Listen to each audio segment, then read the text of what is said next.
Back in the 60s, when you introduced the Beatles, the crowd would go wild when you just said John, Paul, George and Ringo. But then again, in the 60s, 70s, 80s or 90s, you can get the same effect by mentioning the first names of my next guests. They are Barry, Robin and Maurice, the Bee Gees. Maurice, very good. You're going over the end there. Very good. All right, good to see you. Excellent. All right. Okay. Okay. Right. Well, it's a slightly cheesy introduction, but then why not? Good. But you can do it again afterwards, can't you? But it's true that you've been around 60s, 70s, 80s. You've been around a long time. Yeah. And you've been some highs and lows. Well, mostly highs in your case, but more highs than you can imagine. Yes. Now, what was that? Because that's perhaps the most distinctive thing now. That high-pitched. Oh, the falsetto. That's it. Yes. Yeah. Were you working with Mickey Mouse at the time? Minnie. Yeah. No, he got his voice from me, I'm afraid. Yeah. Was it just the tight jeans? No, it was Arif Mardin, the record producer, who was suggesting that we come up with some high-pitched screams. Yes. For the end. I know. Why? Well, he just thought you said you looked like a screamer, and. No, well, yeah, you knew that. Yeah. But that's not what he said, actually. He said, can you go out in the studio and try and scream at the end of a song called Nights on Broadway? Right. And so I went out there and I tried screaming, and you got a screaming tune, you know. You got a screaming tune, it doesn't work. Obviously, you know? yes. Yeah. And as I'm sure you're well aware. Yes. So I did that and it worked, and we've sort of experimented with it ever since, and in fact done a lot of songs where the falsetto was actually singing the song and not just screaming. Yeah. So and do you mind him doing that, or do you not happy really. to fit him? No. Actually, they did it on a few songs, about 2 or 3 songs, the whole career, like Night Fever and Nights on Broadway. Yeah. But it was just happened to have been part of Saturday Night Fever, which was but Spirits having flown that followed Saturday Night Fever. No, we've done a lot. All right. I feel I'm in the fan club here. But Saturday Night Fever kind of stamped its identity on you and you on it. And he sometimes describes it as a bit of a millstone because it was recorded, the film came out and the music came out in the end of the 70s, the decade which fashion forgot. Yes. And, right. Yeah, and now you sometimes get the blame for it. You know, those tight trousers, the flares, the slash to the waist. I think this decade is the decade that fashion forgot. Because everybody's going back to the 70s and wearing the same clothes again. Yeah. You know? But you probably still had yours, did you? Lying around my daughter's wearing mine. Is she? Yeah. No, we got the clothes. We've still got the clothes from Sgt. Pepper, but that's a totally different story. Yeah. Right, because you played the Beatles in the Sgt. Pepper. No, we did. We played Sgt. Pepper's Lonely Hearts Club Band. Yeah. In the not an entirely happy experience. Yeah, totally. Well, the making of Sgt. Pepper is really what people should have seen. Yeah, but now Saturday Night Fever is back on again because it's a bit of a surprise, but it's been announced that there's a stage show coming. There's a stage show starting in May. We're actually, our music's in it, but we have nothing really to do with the production of it. Yeah. But it's actually the stage version of the music, because the Grease, for instance, was a stage show, then became a film, and this was a film which was... And you wrote one of the songs, the Grease, in there. Yes. So there's songs of yours everywhere. There are country hits that you wrote, there's your songs, other people's songs. No symphonies. Yeah, no symphonies, no, but only a matter of time. But so what is it? Well, how do you know how to write hit songs? Because that's it, you're hit writers, aren't you? We've been doing it since we were I think that's the word, anyway. Yeah, but it's a nice word. Yes, we're one letter shy. But anyway, there's this... No, you always...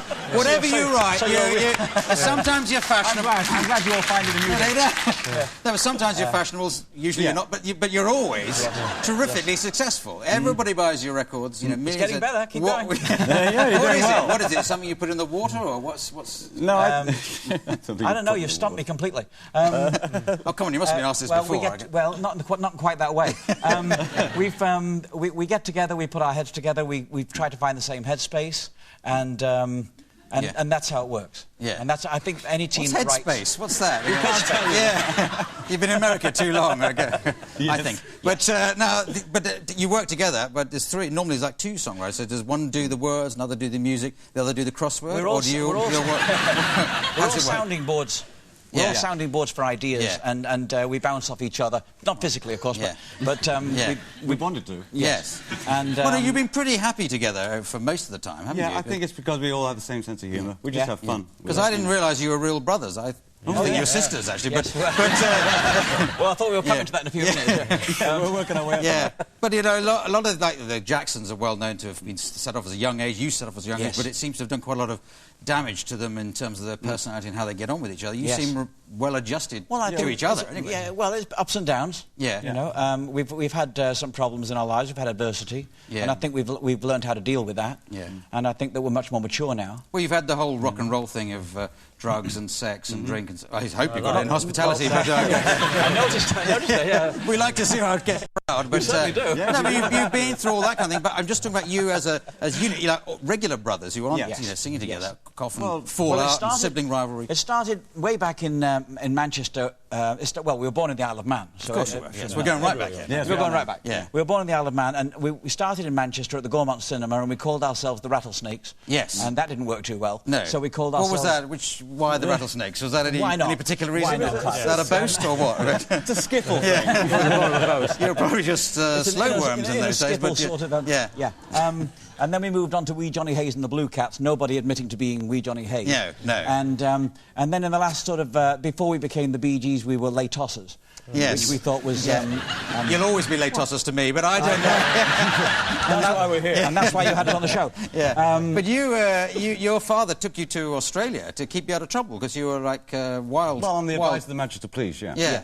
You're the last criminals to be deported to Australia. Yes. Yeah. And was that did that sort of waking you up, brightening you up, you know, the wide open space of Australia, sunshine? It was like, well, in Australia you couldn't, there wasn't much of a pop business going on, so we were like a dirty version of the Osmonds. Right. We grew up on the television and all that stuff, you know, and I'd had a couple of minor hits and stuff, and it did okay, but we had to work in the clubs and do an adult act and everything. There was no pop audience until we came back to England. But you were like kids then, you were like 13, 14, we started when Robin and I were about 6. Yes. And Barry was about 9. Yeah. So. And are you always the older... obviously you're still the older brother, but do you play the... Are you always... Because older brothers tend to want to be in charge and say, what would you do? Is he always... Perhaps I should ask you. Is he still... Ask him. I think on different days there's older brothers. I think depending on the problem or the project or different things that occur during the day or in a certain project or an album, there is a different brother taking the role as lead. Right. So, and then I don't know what it is today. When the Beatles came out, you came tearing back over to England to be part of the pop scene. Yeah, I think it was long after the Beatles, actually. Yeah. I think they peaked by the time we'd got back here, or breaking up. But, well, not quite. Well, Sgt. Pepper. It was just the last big album. And it was then, of course, it was a very exciting period then. Yeah. To make a start in the UK, it was everything was happening. And younger viewers might not remember your work pre-Saturday Night Fever because it was those big ballad, big production numbers, Massachusetts. That's right. Yeah. Yeah, and words, well, all that, and I loved all those. They were sort of. Oh, I thought we were tossers. Yeah. Well, you developed into that. Yeah. No, but then you see, I kind of.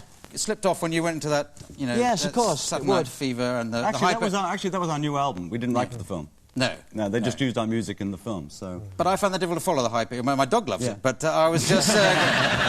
But do you enjoy doing those old ones as well when you're performing now? Oh, yeah, we try to cover everything, the whole spectrum when we do a show, Yeah, because they're sort of pop standards, aren't they? They're sort of classics. Well, thank you. Yeah. That's very nice. We don't, they're our babies as far as we're concerned. Yeah.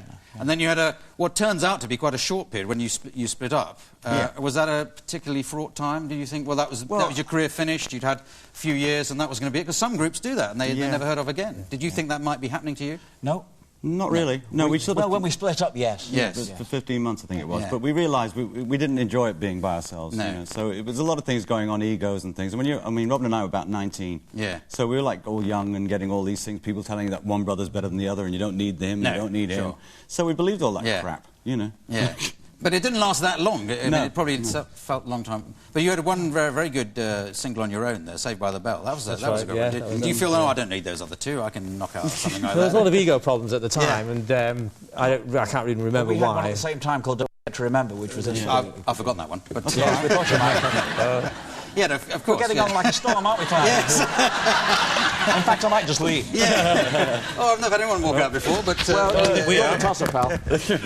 So anyway... Night, everybody. This is a setup. Oh, well, I guess I better join them.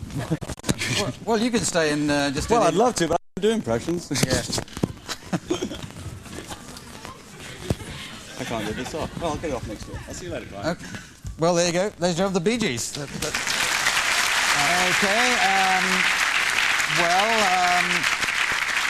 That looks about all it for tonight. I hope they've got the potter's wheel ready.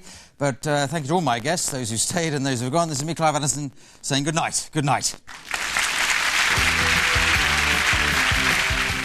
There's more talk from Clive next Thursday at 10:30 on BBC One, following the return of They Think It's All Over.